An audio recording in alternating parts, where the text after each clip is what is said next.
Jizzaxdan Bishkekka avtobus qo'yilgan ekan.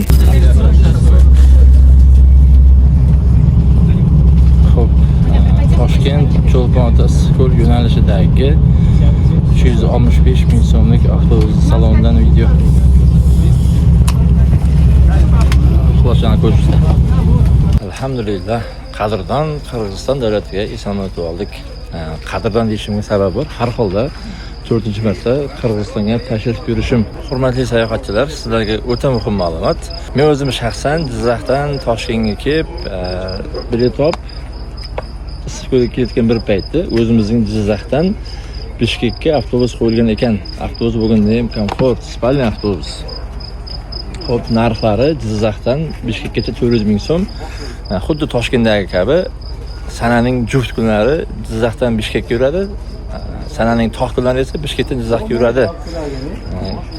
Kim qiziqsa, kim Qirg'izistonga, Issiqko'lga sayohat qilmoqchi bo'lsa yoki Bishkek tomosha qilmoqchi bo'lsa, mana shu nomerlardan bemalol bog'lanasizlar.